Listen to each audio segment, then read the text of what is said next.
The mansion door creaked open after 6 long years, echoing through the long-forgotten halls like a haunting memory. The air inside smelled of dust, distance, and time.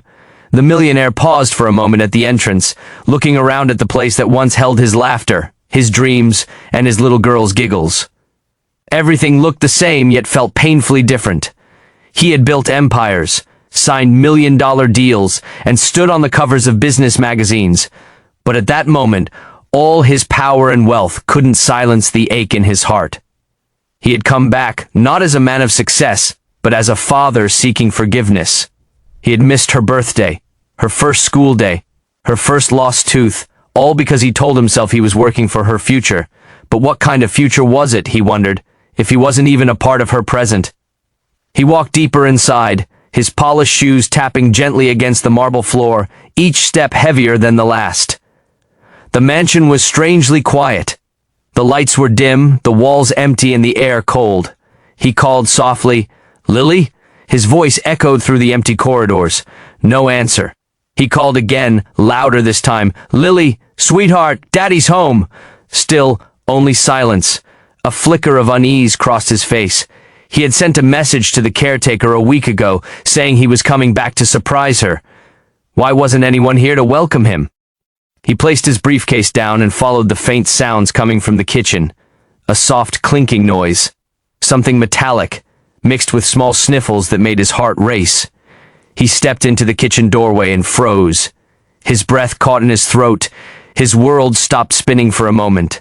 There, on the cold tiled floor, sat his 6-year-old daughter. Her little knees were drawn close, her clothes wrinkled, her hair unbrushed. In her small, trembling hands was a half-empty can of dog food. She was scooping it with her fingers, eating quietly, too hungry to notice his presence. The sight hit him harder than any failure, harder than any loss. The room around him blurred as tears welled up in his eyes. For a second he couldn't move.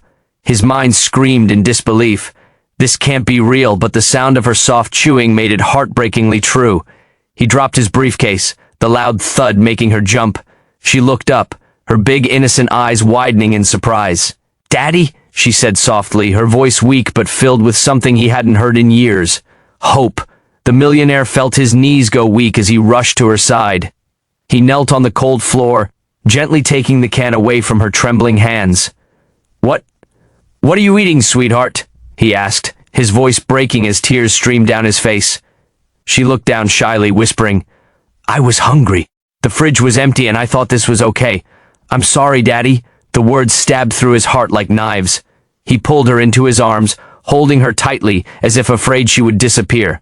"No, baby, no. You never have to say sorry. I'm the one who should be sorry," he choked out, his voice shaking. He held her close, feeling the weight of every missed day, every call he ignored, every time he said, "I'll visit next month." The walls of the mansion seemed to close in on him, filled with the echoes of laughter that once belonged there. How could he have let this happen? How could he have believed that sending money was the same as being there? He brushed her hair gently, kissing the top of her head, and whispered, "Daddy's here now. You'll never be alone again." She smiled faintly, resting her head on his chest. "I missed you," she said in a sleepy voice. His tears fell freely as he whispered back, "I missed you too, more than you'll ever know." He looked around the kitchen and noticed the sink piled with dirty dishes, an empty refrigerator humming quietly, and the faint sound of dripping water. It was clear that no caretaker had been here for a long time. Rage and guilt battled inside him. He had paid people to care for her, trusted others while he chased wealth across continents, never realizing how completely he had failed her. He stood up, carrying her in his arms, feeling how light she had become. She had lost weight, too much. He walked to her room, every step a silent apology. The walls were still decorated with drawings she had made, some crayon hearts with the words "Me and Daddy" scribbled across them. They broke him. Each picture was a memory of a love that never stopped waiting, even when he did. He laid her gently on her bed, tucking her in with shaking hands. She fell asleep almost instantly, exhausted. For a long moment he stood by her bedside, staring at her little face. The same smile as her mother's, the same innocent peace he had traded for success. His chest felt heavy, his heart aching with the weight of regret. He sat beside her and whispered to the quiet room, "I left you in a palace, but you lived like you were forgotten. I thought money could protect you, but it only built walls between us."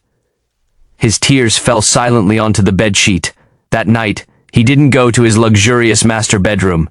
He sat on the edge of her bed all night, watching her breathe, afraid that if he blinked too long, she might vanish like everything else he had lost. The empire he built suddenly felt meaningless. The stocks, the cars, the properties, all empty without her laughter filling his world. As dawn broke, light spilling through the curtains, he made a silent promise to himself and to her sleeping form. He would make things right. He would trade every dollar, every deal, every ounce of pride just to see her smile again. This time he wouldn't run after wealth. He would run after love, the only treasure that truly mattered. He rushed to her, lifting her gently into his arms, feeling the fragile weight of her small body against his chest. Her eyes, tired yet bright with love, met his. "Daddy, you came back?" she whispered, her voice weak but filled with a hope that melted every frozen part of his heart. He swallowed hard, his throat tight with emotion. "Yes, baby. I came back," he said softly, brushing a tear from her cheek. "And I'll never leave you again."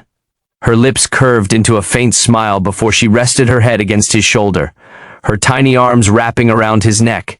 In that embrace, he felt the warmth he had been searching for in boardrooms, hotels, and crowded cities, and realized he had been chasing the wrong kind of success all along. He carried her to the dining room, but the grandeur of the place suddenly felt cold and empty. The long table, once a symbol of wealth, now looked like a monument to loneliness. Instead, he sat with her on the floor, beside the same can she had eaten from, and opened a loaf of bread he found on the counter.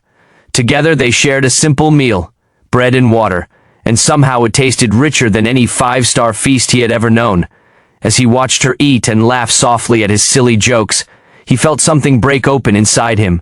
Not pain, but a quiet healing. For the first time in years, he wasn't a millionaire. He was just a father, and that felt far more powerful. Later that night, after putting her to sleep, he wandered through the silent mansion. Every corner carried echoes of what once was. Birthday balloons, her laughter, her drawings pinned on the fridge, and the empty spaces where her joy used to live. The guilt pressed heavily on him. How many nights had she cried alone while he sat at fancy dinners? How many times had she waited by the window, hoping her father would come home? He stopped before an old photo on the wall. It was of him holding her as a baby, smiling proudly. He touched the glass gently, whispering, "I failed you once, but I won't fail you again." The next morning, the first rays of sunlight poured through the curtains, waking him. His daughter was still asleep, her face calm and peaceful. He quietly stepped out and made a phone call.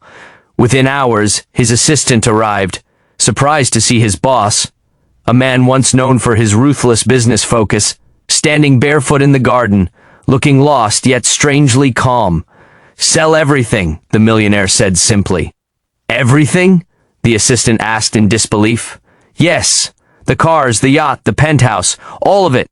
I want every penny transferred to a new project, something for children, something good." The assistant hesitated but nodded. There was no mistaking the resolve in his employer's voice. Over the following weeks, news spread like wildfire. The once hard-hearted billionaire was liquidating his fortune, not for another business empire, but for kindness. He built a children's home, not just any home, but one filled with color, laughter, and warmth. It was named after his daughter, Lily's Haven. It became a place for children who had lost their families or been abandoned, a sanctuary of love and hope. Every morning he personally visited the site, wearing simple clothes, helping paint walls, planting flowers, and serving food.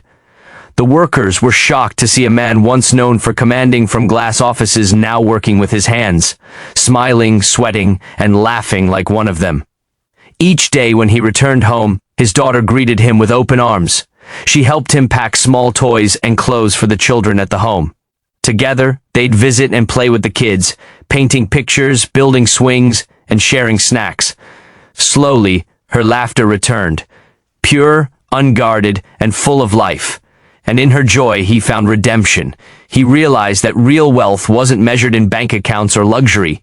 It was found in the light in his daughter's eyes and the smiles of those children who called him uncle. 1. Evening. After a long day at Lily's Haven, he sat on the porch with his daughter resting her head on his lap. The sky was painted in soft shades of orange and pink. "Daddy," she asked quietly, "why did you give all your cars away?" He smiled, brushing her hair gently. "Because, sweetheart, I already have everything I need right here." She looked up at him, her innocent eyes sparkling. "You mean me?" He chuckled softly, tears glimmering. "Yes, you, and every child who now has a home because of you." She giggled and hugged him tight, and in that moment the world felt complete. Months passed, and Lily's Haven became a beacon of hope for hundreds of children. Journalists came to interview him, trying to understand why a man who had it all would give it away. He always answered the same way, "Because I once had everything but didn't know it. Now I have less, but I've never been richer." The story of his transformation touched hearts across the world. Donations started pouring in, and soon more homes were built in nearby towns, each one named after a child who inspired him. One night, as he tucked Lily into bed, she looked at him and said softly, "Daddy, I used to wish for you to come home every night. Now I wish other kids could have their daddies too." He felt tears well up again. "That's exactly why we're doing this, my love," he whispered, kissing her forehead. She smiled sleepily and murmured, "I'm proud of you, Daddy." Those words, so small and pure, filled him with a warmth he couldn't describe. For years he had chased awards, applause, and recognition, but that one sentence from his little girl was worth more than all of it combined. When morning came again, he stood by the window watching her play in the garden. The sun shimmered on her golden hair, and he felt peace in his soul. He finally understood that success isn't about being known by millions, it's about being loved by the few who truly matter. He had once built skyscrapers that touched the clouds, but now he was building something far higher, a legacy of love. He had once lived for profit, but now he lived for purpose. And as he watched Lily chase butterflies, laughter echoing through the air, he whispered to himself, This is my real treasure." He knew that even if the world forgot his name, the kindness he had planted would live on, in every child's smile, in every heart that chose love over greed.